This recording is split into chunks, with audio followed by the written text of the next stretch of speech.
Hi everyone, welcome back to my channel and our Simple Abundance year with Sarah Bonbronick's book, Simple Abundance. And welcome to the middle of a thunderstorm. Hopefully it doesn't freak anybody out.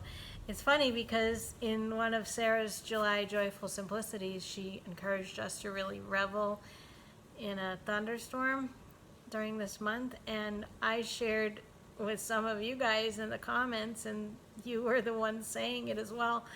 You don't love thunderstorms, and I don't either, but I strategically set up the camera so you won't see anything. You may hear some thunder in the background occasionally, but hopefully it won't be too alarming. And I've got the window closed and everything.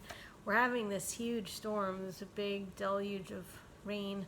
I shut off my electronic devices and things just because it seems like it could be the kind of weather that we'd lose power. But anyway, I can be filming no matter what because I have a battery on this device. So today is our big talk about the 4 kinds of food that I sort of gave a little teaser to in the last video. This is these are the entries from July 7th, 8th, 9th, and 16th. I'm just combining it into one entry instead of doing 4 different videos. And I am using my journal because I have summarized each of the types of food in my journal, and then I may go through and see if there's anything else I want to read from the entries themselves. So the 4 types of food that Sarah describes are called comfort food. That's the first one.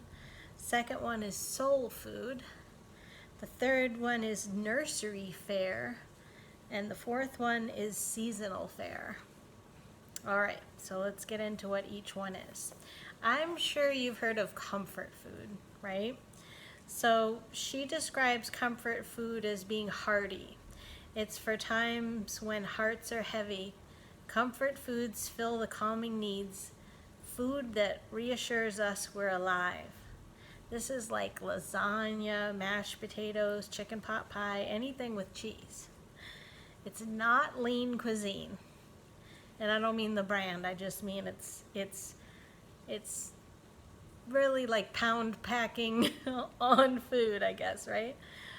It's also not usually found at a fine restaurant, but maybe at a diner, she tells us. And it makes sense because certain foods like carbohydrates bring on calm by literally changing our brain chemistry, right? She calls it Mother Nature's Prozac. And she suggests with comfort food that whenever you do make it, that you make a second batch so that you can put it in the freezer, because that way you will have it for when you need a pick-me-up. And also, she recommends keeping track of what's in the freezer so that you know that it's there and if you need to replenish it. So she basically is encouraging us to have these on hand for when you need them.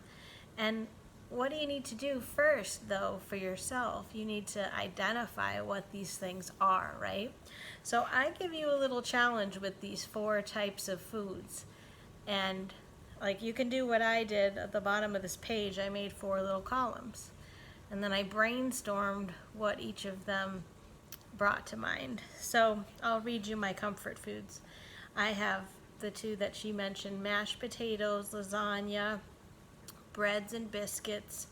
Some of these things I can't eat. Like I have rump roast, but I haven't had red meat in a long time. But rump roast, chocolate cake, pizza, a Thanksgiving meal, and country fried chicken. So I don't really eat meat anymore, but those are the things that I think of with comfort foods.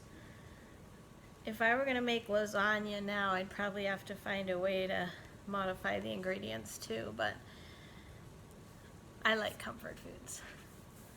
What do you guys think? I hope you're putting your list together and thinking about having a stash available in case you need it. So then we know what comfort food is. I think a lot of us have probably heard that term, like I said. What about soul food? Have you heard about soul food? I think actually in the book she said that that's actually a a term for a sort of African American fare, but she said this is her own making, this soul food. She says soul food takes us back to our roots. It's a personal passport to the past. It's like grandma's recipes. When you prepare soul food, you often just cook by instinct. You don't really need the recipe even. And she recommends that you collect soul food recipes. So these would be like family heirloom sort of things. Like these are the things that she does tell a story about when she went to see her mom, and her mom would always make this particular soup that was her special recipe. So it would be like getting that recipe for the soup so that you had it. And she mentioned that she remembered the last time she had her mom's soup too. And that brought to mind one of the ones that I have on my soul food list. Is my mom would always make applesauce, like a giant jug of applesauce, because every fall we went and we stayed out in the western part of the state we lived in, and we'd go apple picking, and we had this whole thing that we did every year. And so she got home and she would do all these things with apples. And I have this memory of when we ate the last of her applesauce, and it was probably 6 to 8 months after she died. Like, we continued eating it, she kept it in the freezer, and so we thaw out a little bit at a time. And so just like Sarah has that memory of the last time she ate the soup that her mom made, I remember the last time that we had mom's applesauce. And I don't have her recipe. I don't have any of her recipes. I kind of wish I did. That would be neat.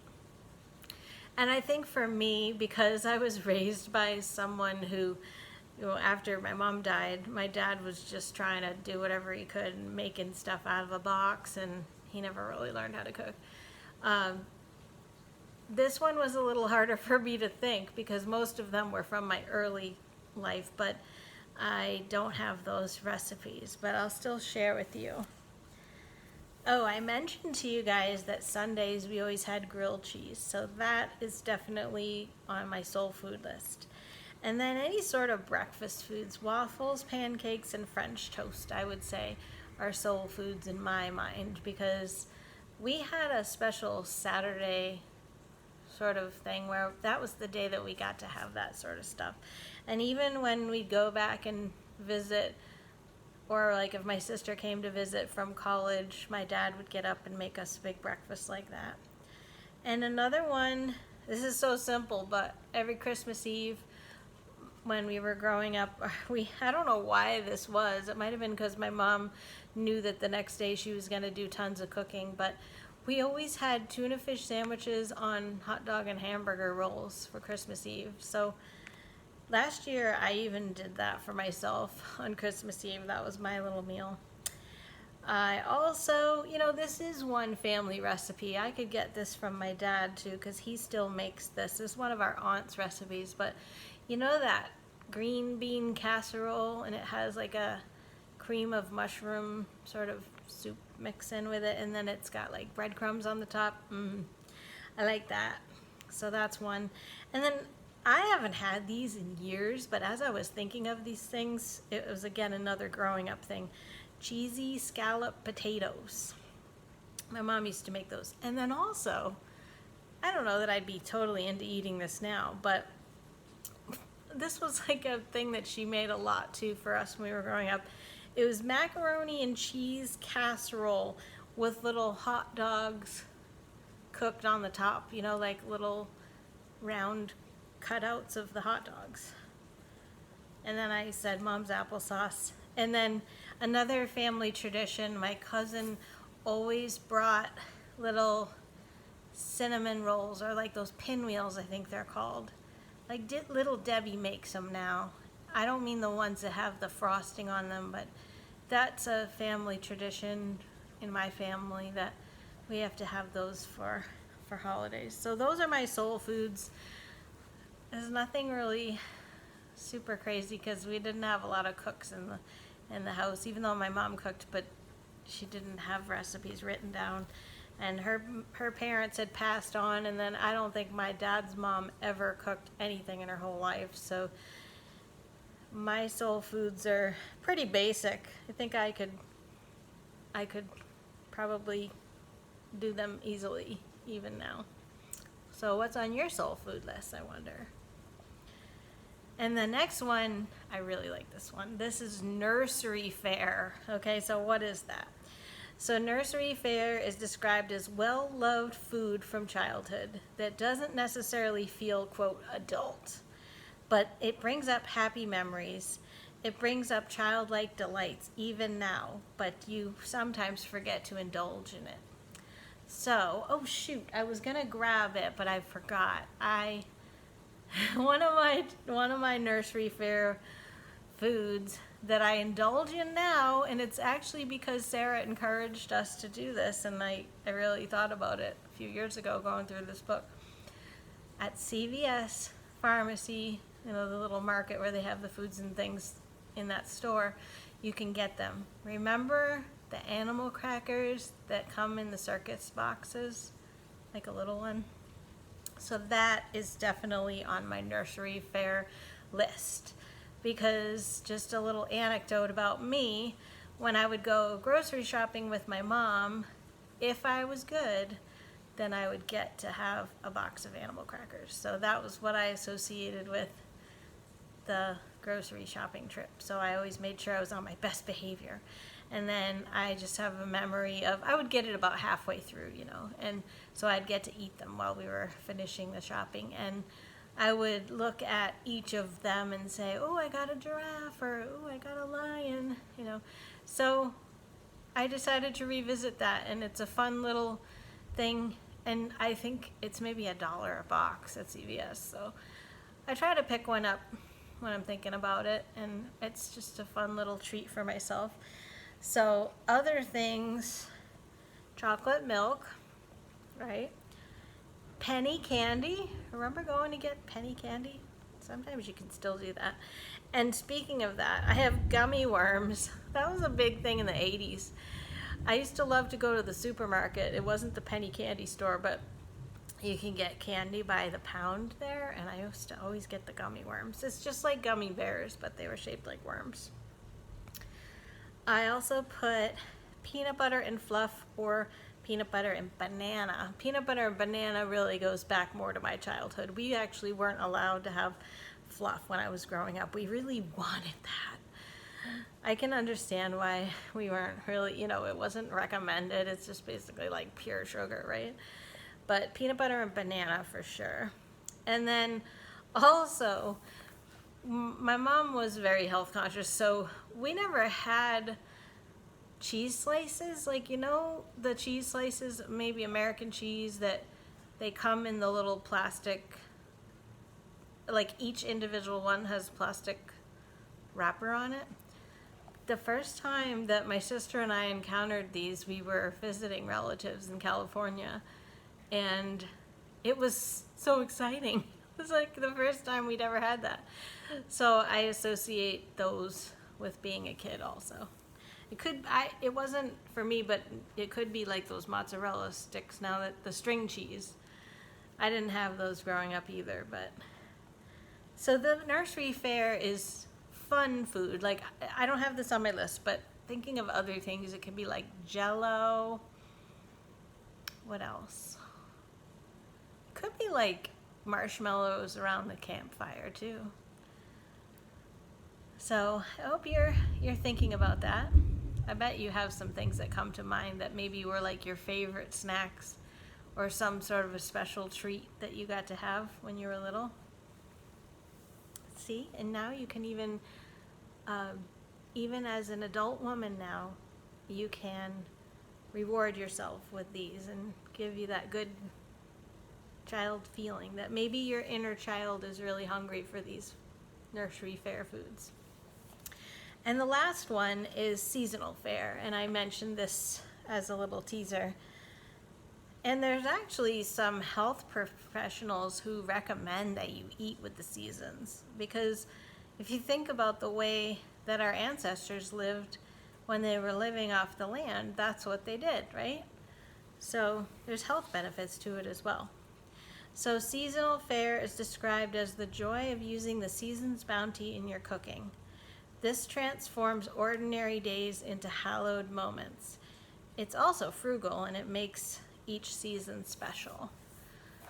So now we have such an abundance of any kind of food that we want all year round that we could really have strawberry shortcake in the middle of winter if we wanted. But think about years ago when it would only be during the strawberry harvest time, right? But I like how she says it transforms ordinary days into hallowed events. Because it could be like, oh, it's time for the peach cobbler, or whatever the special thing is that we're in season, especially like we talked about if you're growing those things in your yard. That's pretty cool. And you can just go out and pick the apples or the peaches or whatever and then bring them in and harvest it up. I just thought of something too that I skipped in another section about, well, I'll say it at the end because I don't want to mix it up with seasonal fare, but I'll just say what I'm going to say about the seasonal fare is maybe you have an abundance of zucchini or something like that, and then you make zucchini bread for all your friends and give that to them during the season. So you can bring joy to other people with your own harvest, right? I didn't have a whole lot on the seasonal fare, but I put apple anything for the fall. And corn on the cob, I think of that as a late summer, early spring thing. And then I just put barbecue because that, although that's another thing, you can really barbecue all year round now, but it did used to be more of a summer thing, right? I could have put ice cream on my seasonal fare, even though it's not something you cook, but I mentioned to you guys about ice cream being something that we really just went out for over the summer. It wasn't an everyday thing that we had. What I forgot to say, though, in the soul food section was, how collecting the recipes from family members, but there was also something that said, let someone that you love cook for you occasionally. And that could really go for comfort, soul, seasonal. That's why it came to my mind, because maybe if you have an abundance of something and you invite a friend over and cook for them, then if you're the one that's either cooking or visiting, then maybe you can exchange recipes. Or if you have a potluck maybe for a seasonal event and then share the recipes, then you'll have more things to add to your various recipe areas. So what do you think of these? Comfort, soul, nursery, and seasonal. Those are the main kinds of food. I hope you sit down and make your own lists and then incorporate those into your life now. And think about the reasons. Think about the 4 seasons especially. Like the reasons to get excited about making something that's related to that season. I did mention one time that I feel like Sarah sort of throws in something edible into each month of the Joyful Simplicities. So I can see the benefit.